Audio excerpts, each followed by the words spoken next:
Now notice this manuscript is Papyrus 66. И обратите внимание, да, на... Uh-oh. What's this?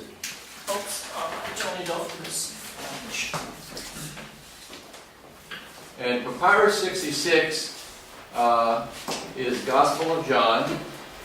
Обратите внимание, where is that? It's on slides? Or... Yes, on the slide. Сейчас мы видим папирус 66. Это Евангелие от Иоанна. And it's about AD 200. И оно датируется примерно 200 годом нашей эры. So it's the oldest copy of John. Это наиболее древняя копия Евангелия от Иоанна. Can you put the signal on the screen? It will in just a minute. Okay. Other. Turn off the light again. Yeah. Вот это папирус 66. Turn off the light for a minute. Свет. This is you can even see at the top. Evangelion Akata Ian. То есть вы можете увидеть здесь заглавие, да, Евангелие от And Иоанна. notice it's in uncial, so it's very easy to read. И обратите внимание, это унциальным шрифтом, очень легко читать. RK in the beginning. И написано, Ain was в начале было, the Logos. In the beginning was the в Logos. начале было Слово, Kai ha Logos, and the word. Ain и Слово было with gospel, with a gospel. с Богом. Okay? So it's actually pretty easy to read this. Ну, на самом деле очень легко читать такой текст. Now you notice that it was written as a codex, it's a book. То есть вы обратили внимание, уже, наверное, написано оно в виде кодекса, книги. This is when it was first found, what it looked like. You can see how it wore off, especially at the bottom. Вы видите, вот так оно выглядело, когда его только-только нашли. Немножко здесь уже оборвано, то есть по краям. And this is the page from Papyrus 66. И вот эта страница из папируса 66. And when they would preserve it, they would take every page off the codex and preserve it in between glass, so that every page would be preserved. И когда они уже сохраняют найденную рукопись ученые, то они каждую страницу отделяют и помещают между двумя стеклами. То есть каждая страница хранится отдельно. Notice a couple things. You can easily see it's papyrus because of the fibers. И вы обратите внимание на несколько вещей. Вы можете легко видеть, что это папирус из-за вот этих Look фибровых at the волокон. text. What do you see about this text? Something special. Обратите внимание на текст. Что вы видите, By the особенного way, в you can самом see тексте? here's a corrector. He wrote something here. И, кстати, обратите внимание на пометки корректора. То есть он что-то здесь наверху But написал. what else do you see? Unusual. Several lines here. Что еще вы здесь видите необычного? Некоторые строчки здесь.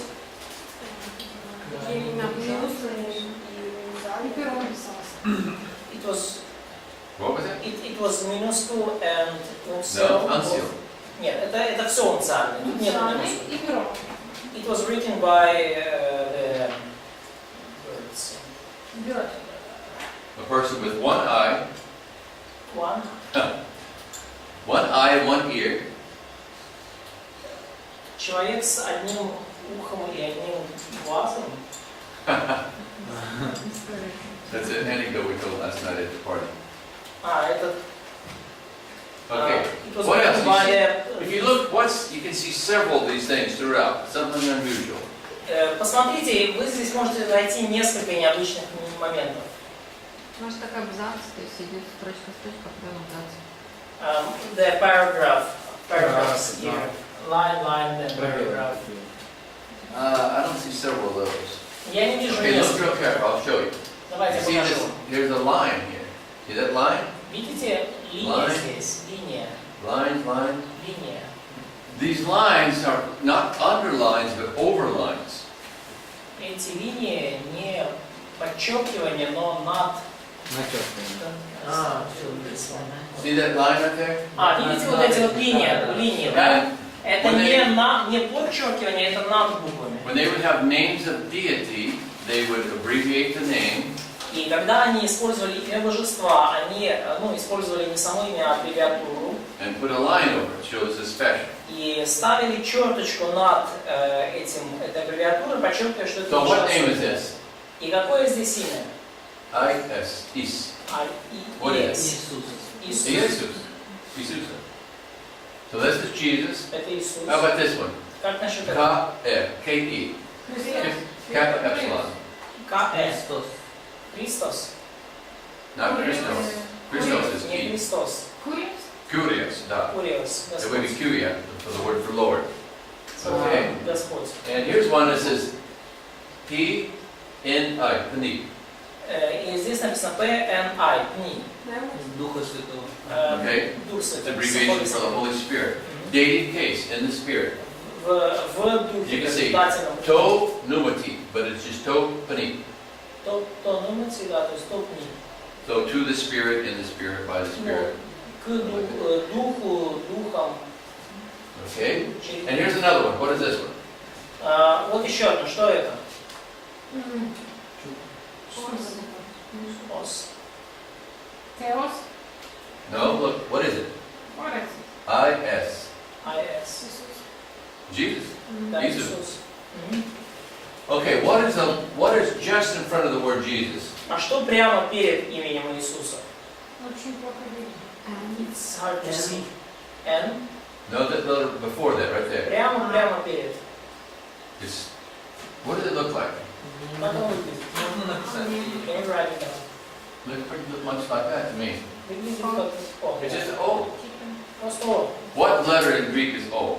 Какая буква в греческом является буквой Pa, O? with the rough read, Pa. Омикрон, омега. Привет, омикрон. Омикрон, омега. But what word is Pa? Какое что значит? Что это Который. That. Huh? That. Okay, the. The. So that's a definite article. То есть это определенный So if артикль. something says the Jesus. То есть где-то написано вот, Иисус с определенным артиклем. So we want to see what's in front of this. So we can look here. И что мы смотрим перед And этим? it Что написано says перед этим? Edrakusin. Edrakusin. Мгм. Вот греческое Эдракусин. слово эдракусин. Now, let me show you another slide. This is the same picture, but it's overexposed. И давайте я вам покажу другой слайд, та же So самая this will show картина, only the letters. но она только, скажем так, The same slide, but just the letters. под повышенным, обильный свет. То есть только But now you can see how easy it is to see Jesus. но теперь вы видите, Okay. как легко читается. Edrakusin ha Jesus. Да, эдракусин. Now the word Иисус. drakuo means I cry a teardrop. I cry a tear. И вот это слово «драко» это значит, я расплакался. Okay? Teardrop. Ну, The liquid part. именно слезами расплакался. So what would it say? This is the edrakusin would be the aorist active indicative, И third singular. эдракусин это первое лицо, единственное Эдракусин. число. Эдракусин арист. So that would mean the word by itself would be he cried tears. Да, то есть буквально это значит, что он расплакался, заплакал слезами. So what does it say? Что это говорит нам? Какой-то Jesus cried tears. Иисус расплакался. Иисус заплакал. Jesus wept. Jesus cried. Да, Иисус плакал. So what verse is it now? С какого это стиха, с какой главы? Там Марк. А? Или Иоанна. Иоанна. Well, we know P66 is John. Ну да, это P66, это Евангелие. 11th chapter of John. 11:35. Да, So we know that 11th this, even if we only see these three words, edrakusin ha Jesus, we know it's John 11:35. Jesus shed То tears. есть даже когда мы видим это слово, Now in English, it's the shortest verse in the Bible, but not in Greek. то мы понимаем, что это вот Евангелие от Иоанна, вот это место. И в английском это наиболее краткий стих Библии, но не в греческом. You can also see a few corrections here and there. И вы можете то там, то здесь увидеть They несколько said where you исправлений. laid him in the Greek text it says, "Come and see." В But греческом some написано scribe says, "Kyriak" with a line over it was added right here. «Пойдите и посмотрите». А See how they здесь, added the word Kyriak? но здесь они добавили слово, курия, то есть, So they said, "Lord, come and see." и получилось тогда «Господь, пойди и посмотри». And then it says, "Jesus wept." И потом написано, что Господь расплакался. Иисус расплакался. Okay? Any questions? Есть ли вопросы? Okay. And there's some important unsealed. We've already looked at Sinaiticus. И вот есть некоторые нунциальные рукописи, которые должны... This is Mount Sinai at the foot of the mountain. Гора Синай, Monastery. подножие горы, там монастырь. St. Catherine's. Монастырь Святой Екатерины. And this is where Tischendorf discovered this manuscript. И вот там Тиссендорф нашел этот манускрипт. A nice place to visit, but you wouldn't want to live there. Опять же, хорошее место, чтобы там побывать, но не очень These хорошо, чтобы там are жить. other manuscripts of the unsealed. И также of the другие codex. And there's minuscule специальные text. манускрипты, и вот это минускульное уже. This is a lectionary. А вот Notice это here, лекционный. arche, telos. Start here, stop here. И вот видите эти пометки архе и теос. Начать здесь, закончить тут. And they would do this whole page. И They вот read вся that, страница. pause, read that, pause. Они читали, делали паузу, читали, делали паузу. Okay. And let's see what it is. И давайте посмотрим, что это. In arche, in halagas. Энархия, энологос. Same text. Вначале было We'll make it слово, like this so it's easier for us. тот же самый текст, и это просто нам Okay. облегчает задачу. Now, we've already seen this page, I think. И мы уже видели эту страницу. Where was it? 34. Yeah, page 34. 34. Страница 34, мы уже видели эти тексты. So we don't need to cover this Да. again. Okay. This is talking about the Old Testament canon. We've been over this. И здесь говорится о каноне Ветхого Завета, мы уже были тут. Okay, that one we haven't had. Maybe we'll have time to get into that. Okay. We'll pick this up in just a moment, but first go back to page 50. Мы до этого доберемся через секунду буквально, но сначала давайте 50-ю страницу откроем.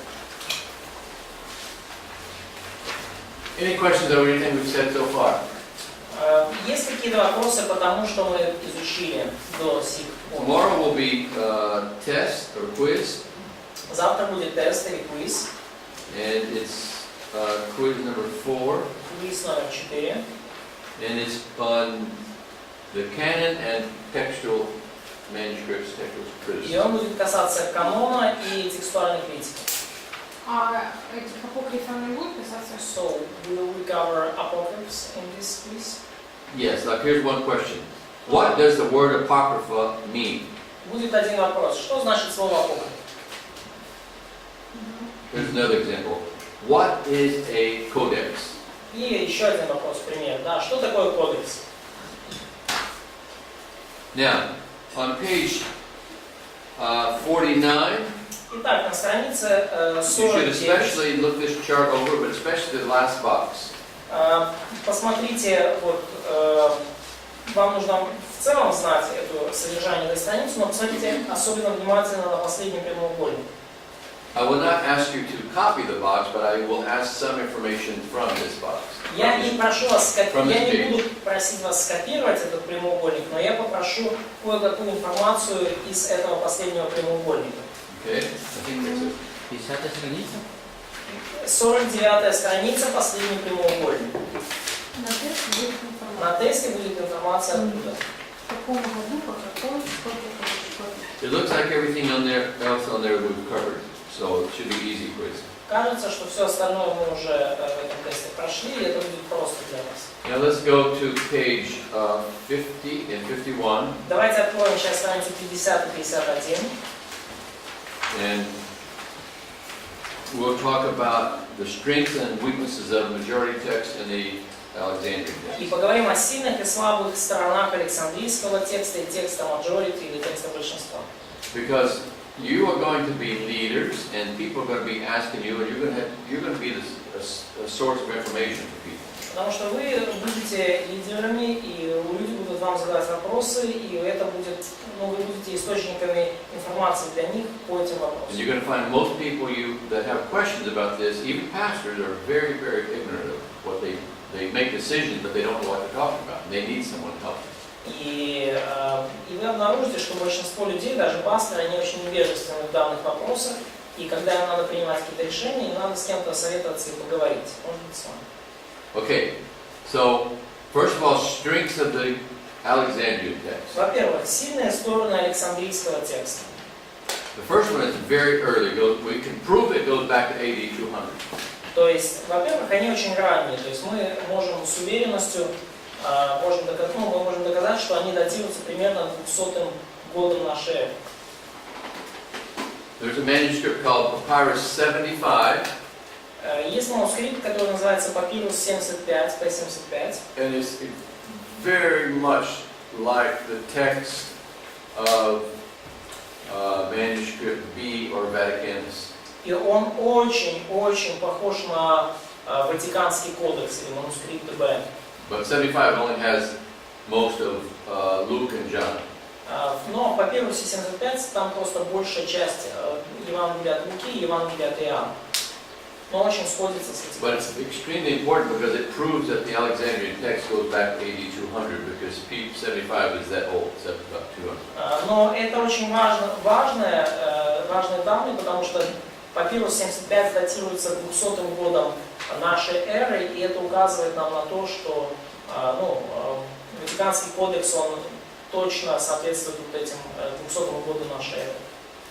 And number two, it shows that some text families, including this family, goes back into the existed in the 200s. И второе, это указывает на то, что текстуальные семьи, они уже существовали даже в 200 году нашей эры. 3 is the main text of modern translations. 3 это основной текст для современных переводов. It was used by some early church fathers. Он использовался некоторыми отцами ранней церкви. So when a church father quotes the New Testament, we can take his quotation and compare it to the Greek New Testament. И, например, когда кто-то из отцов церкви цитирует Новый Завет, мы можем взять эту цитату и сравнить ее с греческим Новым Заветом. And if there's a variation in the manuscript, we can see which text he followed. И когда есть какие-то вариации, разночтения в тексте, то мы можем тогда отследить, какому тексту соответствует цитата. Okay? So, number 5, in uncials to through the 400s to 499, what do you say, until about 500, it has 4 to 2, twice as many texts as the Byzantine.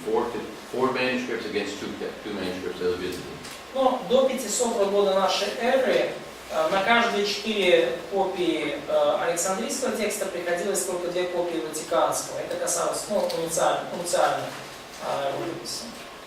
So in other words, in 500 AD, there were 4 manuscripts of Alexandrian texts already known, and there are 4, and only 2 of Byzantine texts. И на 500 году, то есть нам известны 4 рукописи Александрийского текста и только 2 копии Ватиканского текста. Okay. So Византийского текста. That's why, those reasons are why it's considered, so many people think it's the best text. That's some of the reasons. Это вот некоторые причины, по которым люди считают, что этот текст наилучший.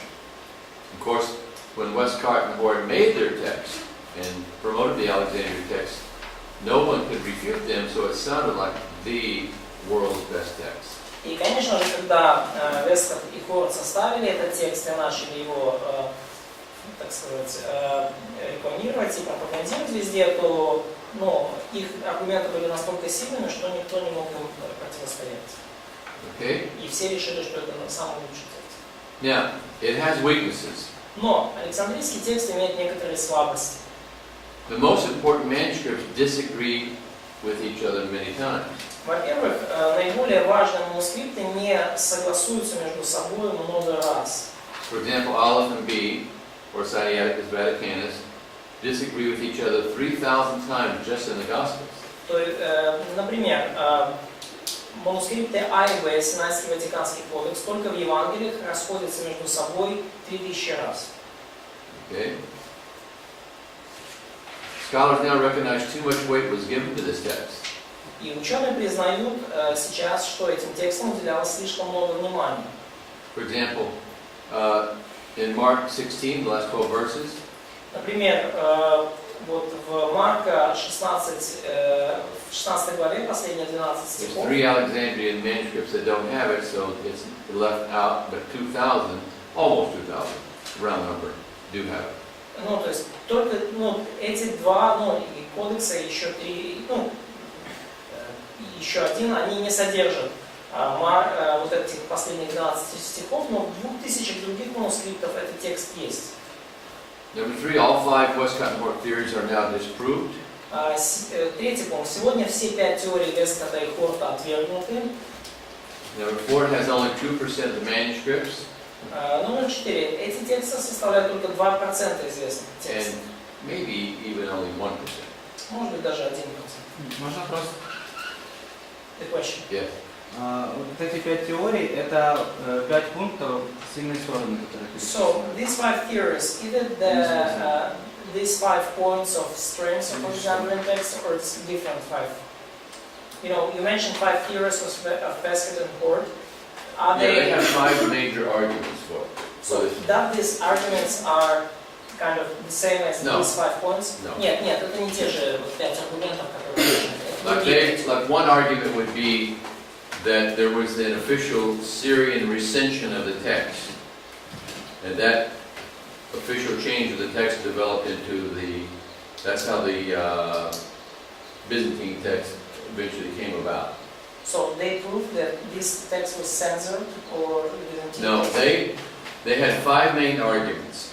Да, у них One 5. argument was, this is an example, one argument was that there was an official Syrian recension. That means, to make it easy to say, that the religious leaders said, okay, we'll make a text, an official text, and that text turned out to be eventually the Byzantine text. And so everybody believed that's how the Byzantine text came into existence, because Westcott and Hort gave the evidence for it and everybody believed it. But then later, it was proved that there was no Syrian recension. There never was an official text. То есть они, например, утверждали, что как появился византийский текст. Ну, крупные церковные авторитеты сели и решили, что вот мы сейчас вот, ну, как бы выработаем, ну, единый официальный текст. И Весткотт и Хорт утверждали, что таким образом появились византийские тексты, что собралась какая-то группа людей, и они утвердили официальный текст. Но сейчас уже известно, что никогда не было такого собрания. Выдумали или что? So they just, where did they get this information? They argued with the current information at the time. Ну, они... And Hort was a brilliant man, and he argued so well that no one could say it was wrong. Они утверждали это, исходя из информации, которая была в их время, и Хорт был настолько убедительным в своих аргументах, что никто не мог его переспорить. Okay. Number 5, it has some conflations, harmonizations, and liturgical changes. Номер 5. Эти тексты содержат объединение, гармонизацию и литургические изменения. There are some biblical problems. Но есть и библейские проблемы. It omits names of deity about 200 times. Например, выпускаются божественные имена около 200 раз. Now, there's more than 2,000 names of deity that it does have, but there's about 200 places compared to the majority text where it omits. Ну, то есть, более 2000 раз эти божественные имена упоминаются, но, тем не менее, по сравнению с текстами большинства, эти имена упускаются порядка 200 раз. In Mark 1:2, it was written in the prophets. В Марк 1:2, вот, вместо того, чтобы, как написано у пророков, That one says it is written Isaiah the prophet. там написано, как написано у пророка Исаии. So we can prove that it wasn't Isaiah the prophet, it was 2 prophets. Но мы можем доказать, что, ну, цитата, которая там, это не пророк Исаия, это 2 пророка.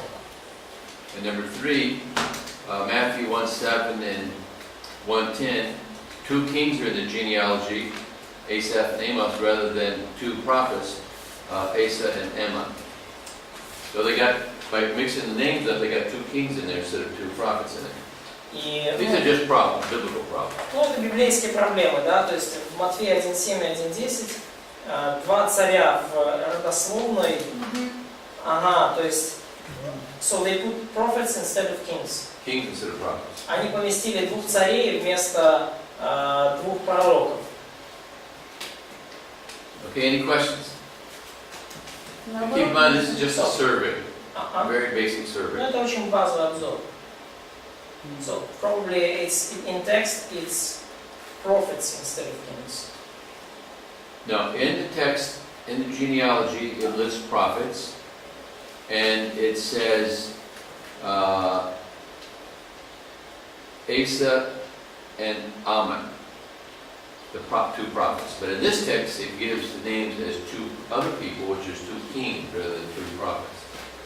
Okay. Они написали пророка вместо царей. So they put prophets instead of kings. So they put the name, they didn't put the word prophets, they put the names as 2 No, kings. Они поставили имена царей. These are not, don't think of Amos, the book of Amos. Да. This is the people in the genealogy of Jesus. Короче говоря, не думайте об Асафе и Амосе как о пророках, потому что там другие Асаф и Амос. Просто да, так как написано, так и есть. Можно еще пару словах по поводу 4-го пункта повторить? Can you... В смысле, 4-й пункт. Что? Нет, мы его запишу. Александрийские тексты 2%? Да. И... Ну, коротко еще раз по этому поводу сказать. Can you comment point 4 about the Alexandrian text is just 2 or even 1% of existing text? Well, if it has 60 manuscripts, that's 1%. Ну, если мы говорим о 60 манускриптах, да, то 60 manuscripts of New Testament. Yes. О 60 манускриптах, содержащих весь Новый Завет, Because there's 6,000, 60 would be 1%. то вот, ну, из 6000 это 1%. And I don't know that there's even 60. There may be, but I don't know that many. Я не уверен, что есть даже 60. Может быть, но я не уверен. Okay. Any other questions? Другой вопрос. Мне как-то не совсем понятно. Я, конечно, извиняюсь. Типа из 6000 всего лишь Александрийских 60, да? So we have 60 Alexandrian text. It's kind of... No, I said if we have 60, that would be 1%. Because there's 6,000, so 60 equals 1%. 120. То есть, подождите, если у нас есть 60 текстов александрийских, то по сравнению со всеми остальными 6000, которые есть, это будет 1%. То есть из 6000 Александрийских всего 1%, а остальное это другие. So most of the texts are another majority text. Yes. Да, большинство текстов это тексты. Only 1 or 2% are Alexandrian. 1 или 2% может быть. Это тексты александрийские. Okay, let's go to strengths of the majority text. Хорошо, переходим к сильным сторонам текста большинства или majority text. First of all, the number, it has 90% of all manuscripts. Во-первых, количество, это 90% всех манускриптов. Okay? Now that doesn't prove anything, but it is a witness, it's a strength. Ну, это само по себе ничего не доказывает, но это все равно, это сильная сторона, это свидетельство. Okay? Number 2 is consistency. Второе, это последовательность. Its manuscripts disagree less.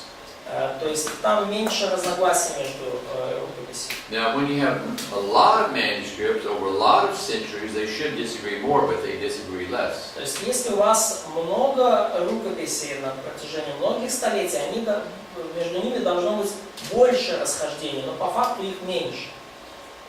Okay? Number 3, some majority text readings in the Papyri are just as old as those in the Alexandrian text. Третий пункт. Некоторые рукописи текста большинства такие же древние, как и Александрийский текст.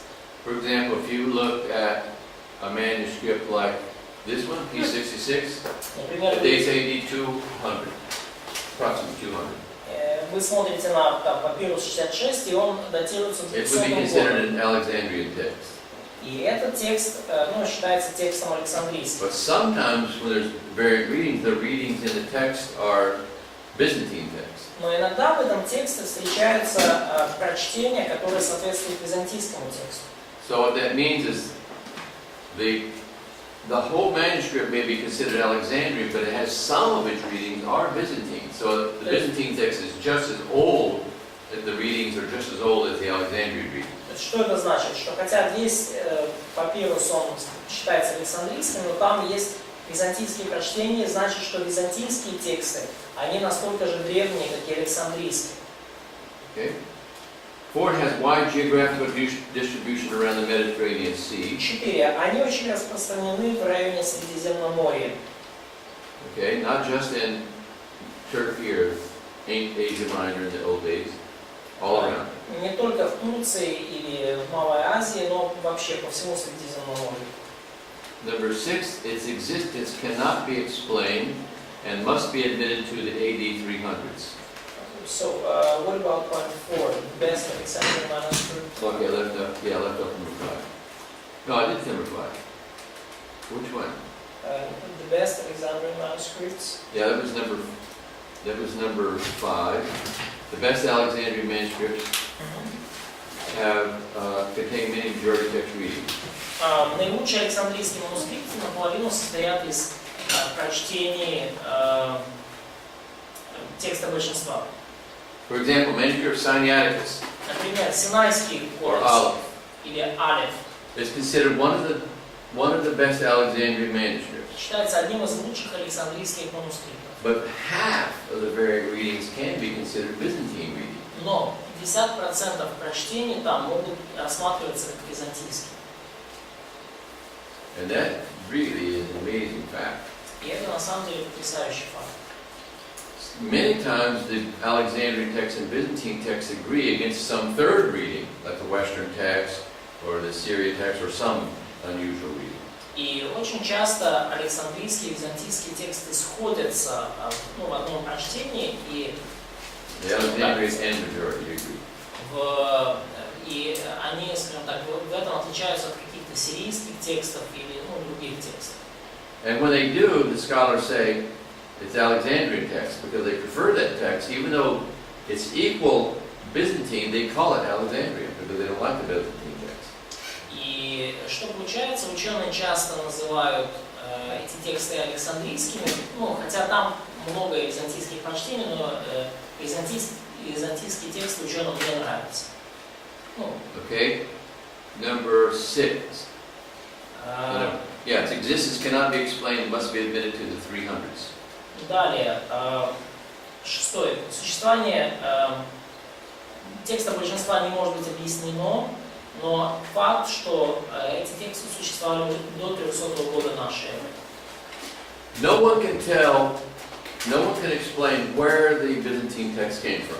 Никто не может объяснить, откуда появились византийские тексты. We can prove that its existence must be at least in the 300s. И мы можем доказать, что они существовали уже как минимум в 300 году нашей эры. If there was a way to prove where it started, then we could say, aha, it's not so old. И если бы можно было как-то доказать, когда они начались, то мы бы сказали, ага, так эти тексты не такие уже древние. Не такие уж, да. Byzantine unseals through the 500s are 2-to-1 over the Alexandrian text, twice as many. Византийские унициальные тексты в 599 году уже соотносятся по отношению к александрийским как 2 к 1.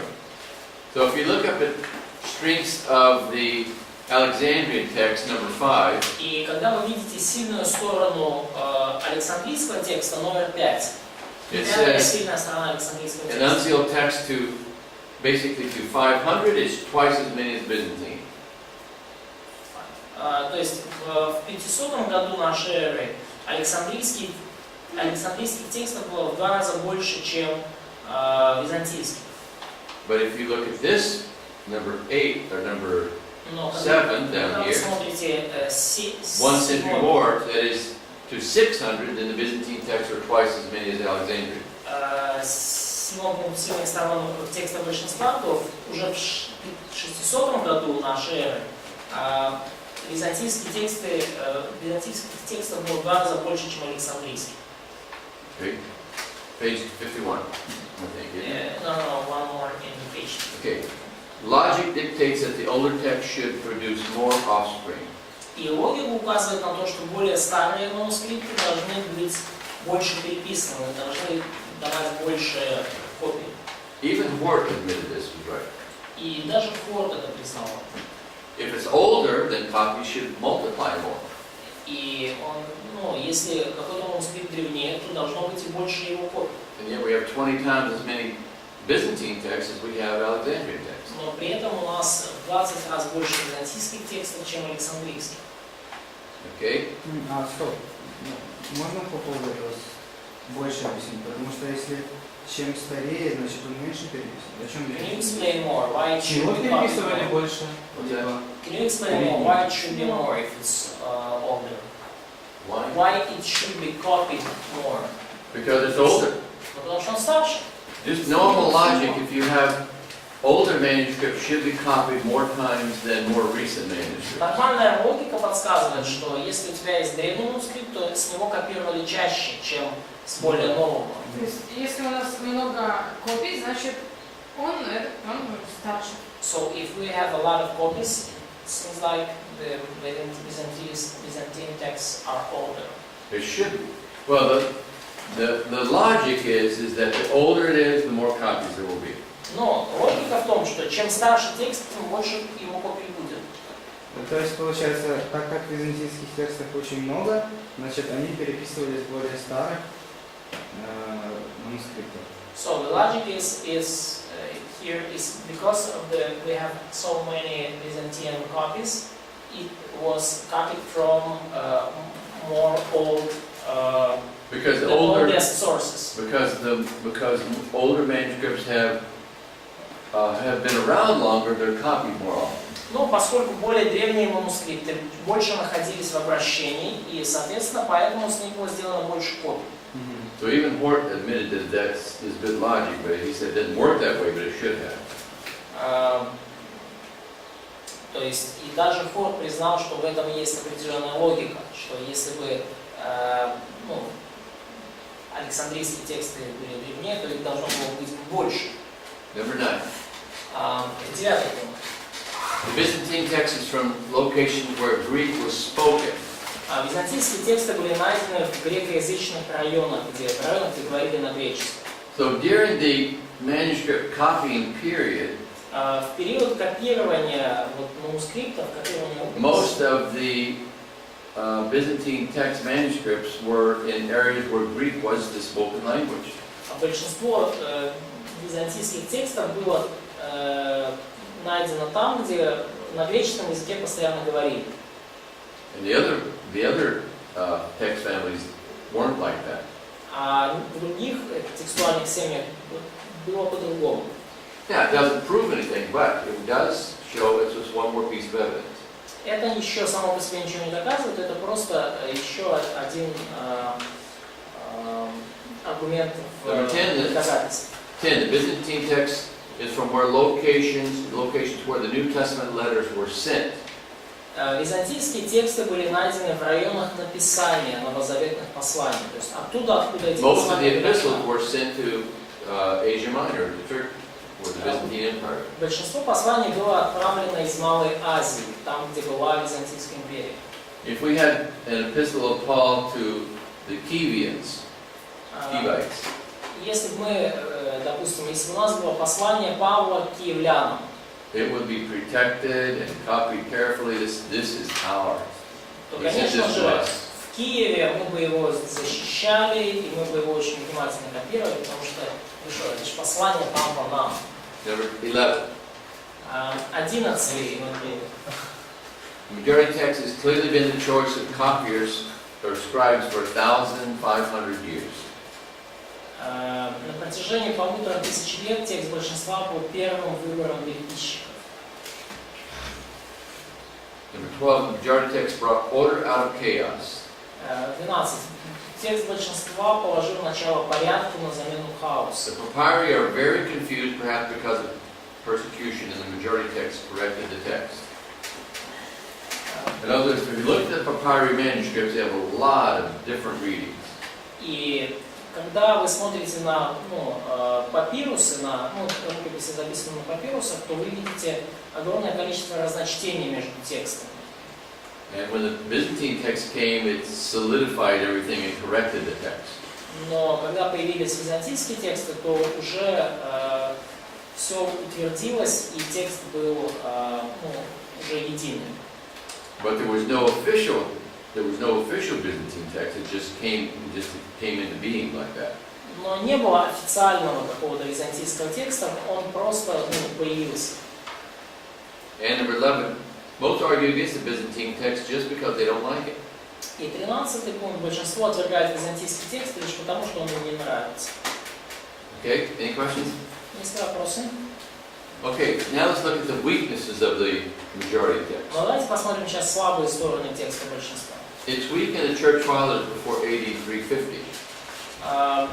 Он очень мало использовался отцами церкви до 350 года. So in those church fathers, let's say we're writing around in the 300s, 300s. Most of them, the quotations would be like Western or Alexandrian text, but not like Byzantine text. Большинство отцов церкви, которые писали до 350 года, они цитируют из западных текстов или из текстов Александрийских, но не из текстов большинства. Number 2, the oldest Byzantine manuscript is the 5th century. Второе. Самый древний византийский манускрипт датируется 5 столетием. And the Paul's epistles, it's the 8th century. А послание Павла 8 столетием. Number 3, most majority text manuscripts came after AD 1000. И третий момент. Большинство рукописей, текста большинства уже получены после 1000 года нашей эры. Sometimes it is divided, and when the majority text itself is divided, there is no such thing as a majority. И иногда тексты большинства сами по себе разделяются. То есть, расходятся во мнениях, и тогда уже нету такого понятия, как... For example, there may be a textual variation at one verse. Может быть текстовая вариация в каком-то одном стихе. And there's 6 different possible readings it could be. И обнаруживается в текстах большинства 6 различных прочтений. Maybe there's Alexandrian text, and then there is 4 Byzantine texts and 1 unusual. Точнее, допустим, 6 разных прочтений, одно прочтение Александрийского текста, 4 прочтения текста большинства и одно западное. The Byzantine manuscripts themselves may have 4 different readings, and none of them are the majority, because there's only a few of them in each reading. Византийские тексты сами по себе могут иметь 4 разных прочтения, ни одно из них не является, по сути, тогда большинством. Okay. It has some conflations, harmonizations, and changes for liturgical reasons, same as the Alexandrian text. Так же, как в Александрийских, содержится объединение, гармонизация и литургические изменения. I think it's all. Литургические изменения, что это значит? What's liturgical changes? Huh? She asks about liturgical changes. Like, for example, the ending of the Lord's Prayer. Например, как окончание молитвы Господней. Молитва Отче наш. The Alexandrian text does not have yours is the kingdom and the power and the glory forever. Потому что в Александрийских текстах нету, что Твое царство и сила слава во веки. Аминь. So the question is, did the majority text add it, or did the Alexandrian text remove it? Вопрос лишь в том, добавлена ли добавка в тексты большинства, или она удалена из Александрийских текстов. Okay. Any other questions? Есть еще вопросы? Okay, you people don't ask me questions, so I think it's because you're smarter than the average group. Если вы не задаете вопросы, я понимаю, что только потому, что вы умнее, чем средняя группа. These 2 people up here didn't look like they believe it. И люди, которые вот тут сидят по другую сторону камеры, они так смотрят с видом, что не очень-то они в это верят. They're too smart to ask questions, they're too dumb.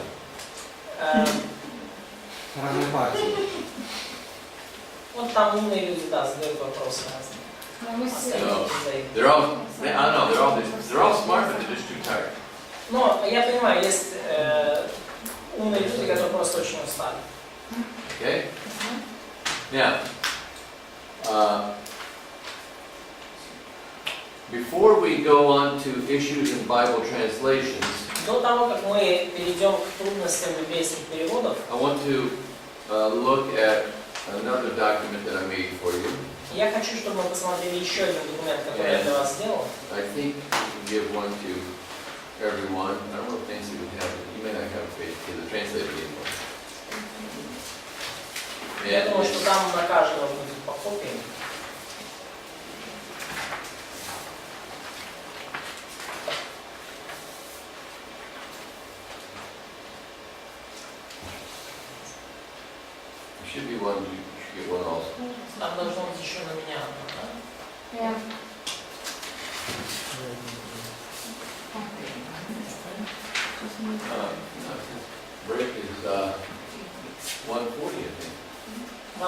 английском, да, все? What time is the break? 1:40. 1:40. Okay. Oh, right. Okay. This chart I give you just kind of as a reference tool. И эта таблица вам просто как чтобы на нее ссылаться позже. So you can kind of get a general idea in your mind and in your teaching when things came into being. То есть вы можете, скажем так, общую идею понять из этого, ну просто чтобы у вас в голове было и в том, как вы будете преподавать, когда и что появилось. So we call it originals and known copies of select Bibles. То есть мы видим, что здесь есть оригиналы и известные копии select Bibles, ну да, нашей Библии, отрывков Библии. Okay, and we'll have whenever it says, okay, the first column is the century. И первая колонка это столетие. The second column is the Greek New Testament. Второе это греческий Новый Завет. Then Latin Vulgate. Далее латинская вульгата. Then English versions. Далее английская версия. Septuagint Greek Old Testament. Септуагинта, греческий Ветхий Завет. И далее еврейский Новый Завет. Now the next row under that is BC, and all the other dates below are AD. То есть первая строчка, то есть, точнее вторая строчка после заглавной, это BC, это до нашей эры. So if you look at Greek New Все, что ниже, Testament, это наша эра. if you look at the Greek New Testament, И когда вы you смотрите see there's nothing in BC because it didn't exist. греческий Новый Завет, понятно, что ничего там до нашей эры не написано, потому что он не существовал до нашей. The Latin Vulgate didn't exist. The English versions did not exist. Аналогично латинская вульгата и английская версия. But the Septuagint and the Hebrew existed. Но Септуагинта и греческий, и Септуагинта и еврейский Новый Ветхий Завет уже существовали. So the Septuagint was probably written from 250 to 125 BC. И Септуагинта была написана где-то с 250 по 125 годы до нашей эры. Probably took more than 100 years to write. И, по-видимому, потребовалось около более 100 лет, чтобы написать ее. And the Old Testament was written, this is round numbers, 1400 to 400. И еврейский Новый Завет записан, ну, это округленные числа, от 1400 до 400 годов до нашей эры. Now everything underneath that will be AD. Hebrew OT это еврейский Новый Завет, еврейский Ветхий Завет. Да, Everything underneath this will be AD. Yes. Все, что ниже вот второй строчки, это нашей эры. And Andre there's only a couple words. Andre can tell you the words when we get there. Like when it says capital letters written. И вот буквально тут несколько слов я вам объясню.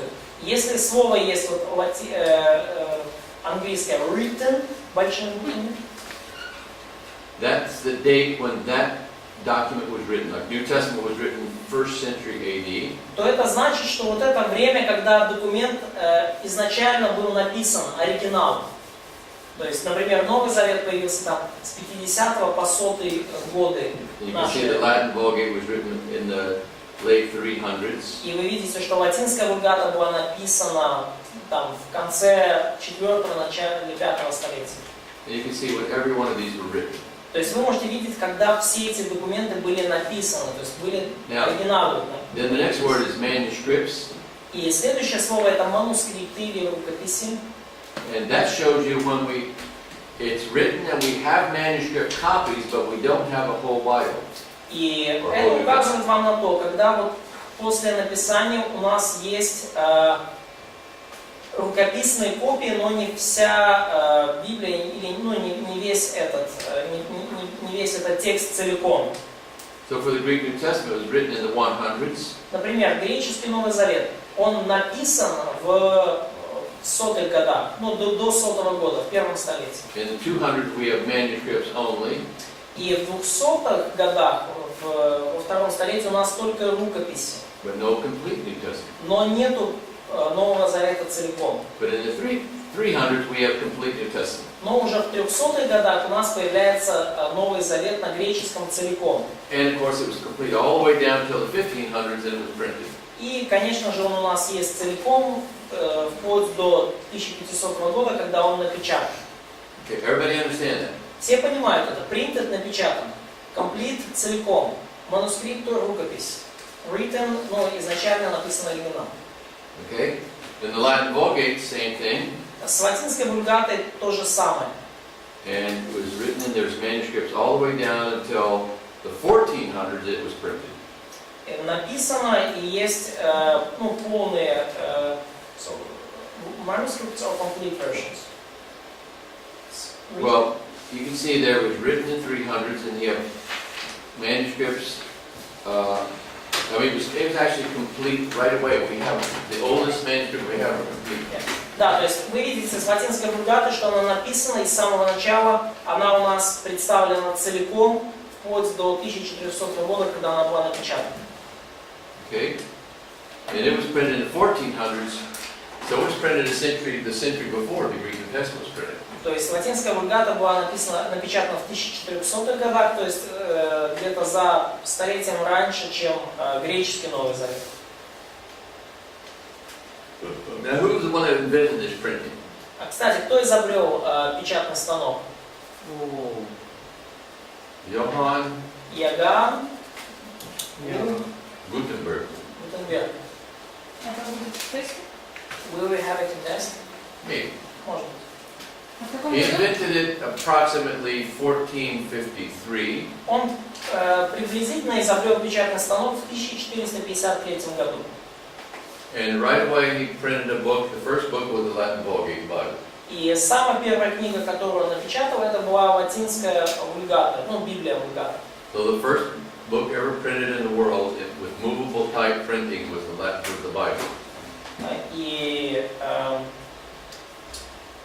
таким образом первая книга, напечатанная с помощью печатного станка, это была латинская вульгата, Библия. So in the New Testament, I mean in the English you have written in the 700s. И когда речь идет об английской Библии, то она написана в 7 столетии. But we only have manuscripts until the 1300s. Но у нас до 1200-х годов только рукописи есть в нем. So the Wycliffe Bible was the first English Bible complete. И таким образом Библия Уиклифа была первой завершенной английской Библией. But it was before printing, so they're all handwritten.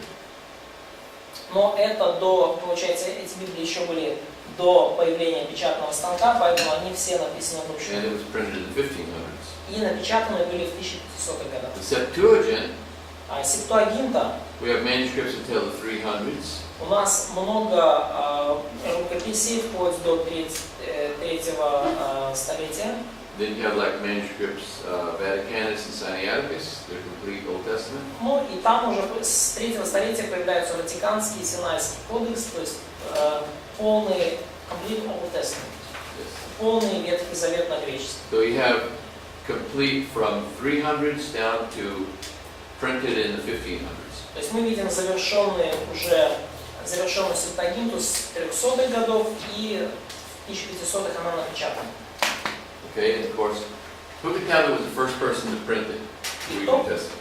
Кто скажет Greek New Testament or Old Testament? Greek New Testament. Кто мне скажет, кто No, первый человек? The Greek New Testament was the first one to print. Кто первым напечатал греческий Новый Завет? Новый Завет. Кто напечатал? Греческий.